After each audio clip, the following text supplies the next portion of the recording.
What's up, everyone? Today is a very special episode of Billionaires Book Club where I read, review, discuss the books written by billionaires. This is a special episode because it's short. It's a mini episode. It's going to be a very short video, and I just want to touch on one specific thing I found in this book and how it relates to other books and things I have read and consumed. So today's book is The First Billion is the Hardest by Boone Pickens. He's a well-known billionaire. I mean, you can just tell by the title that he's a billionaire. And I want to touch on one specific point, which I think is very, very important. And I found it so similar to a lot of things that many people have said. Again, this is one of those things where not every single successful person or wealthy individual has the same idea or opinion. But I think this is a tenet I do agree with. And what he says is that the big money is to be made in the long run, in the long term. So what he means by that is this guy's an oil guy. So in his example, he buys oil contracts. And in the next year or the next 6 months, he may have made $7 million on paper from those oil contracts because the price of each of those barrels went up a few dollars. However, what he says is that the big money is always to be made in the long term. So he sticks to a position and just checks the fundamentals. As long as the fundamentals are the same, he sticks with it for the long term, many years. Versus if the fundamentals change, that's when he gets out of a position. So the point of that, though, is that what he does is not technical trading or speculation or anything like that, where he's just kind of screwing around and using like market fluctuations and all that stuff to pick out the price. And I found similar, principles in some very successful business people too. I mean, Warren Buffett, that's like his philosophy. And a lot of other stuff Boone Pickens says in this book, it's very similar. And then there's the book Reminiscence of a Stock Operator. I think it's a very interesting book. Apparently it's fiction, but some people say it was based off a real story. I think it's a great read, even if you're not you have no knowledge of stocks or any of that.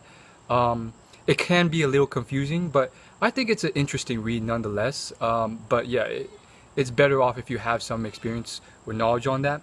It's an interesting and entertaining book, and one of the things said in that book is that one of the lessons he learned throughout his whole adventure and journey was that the big money is to be made in the long-term trends, not in buying and selling on a monthly or even yearly basis, but keeping a position for many years and weathering the fluctuations up and down.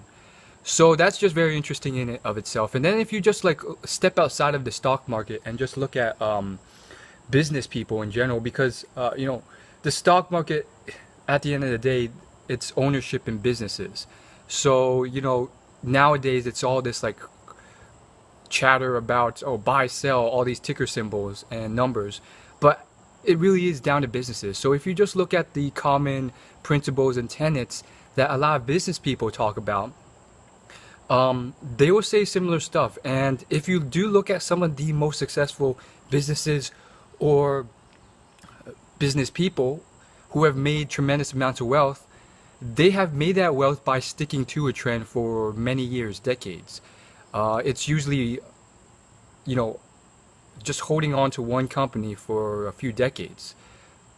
Peter Lynch, one of the most famous money managers, he says that the money he's made the most out of, he's made through holding on to something for this until the 7th or 8th year. And for the first 6 or 7 years, nothing really happened. But then in the 7th or 8th year, that's where the price just jumps because it adjusts to the value.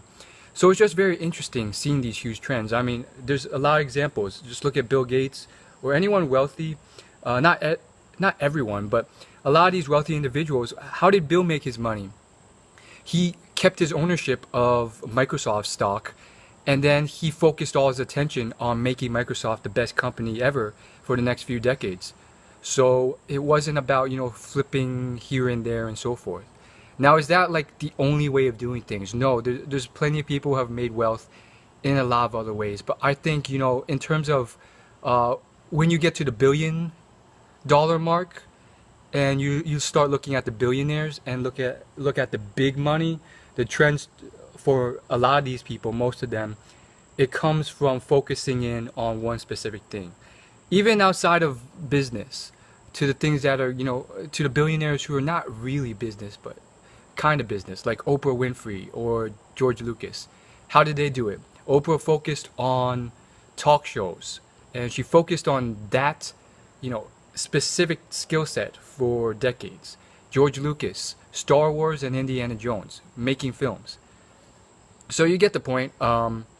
Again, these are just my musings. My opinions are subject to change in the future. They may be wrong. And again, I'm sure there's certain instances or people or stories or examples that counteract my arguments. So if you have any of those, I'd be glad to hear of them in the comments below, so I can get a better understanding or better refine my theory. That's all I gotta say. As always, leave it a like and hit the subscribe button if you like videos like this, and there will be more to come. Hopefully I'll see you in my next video. Peace.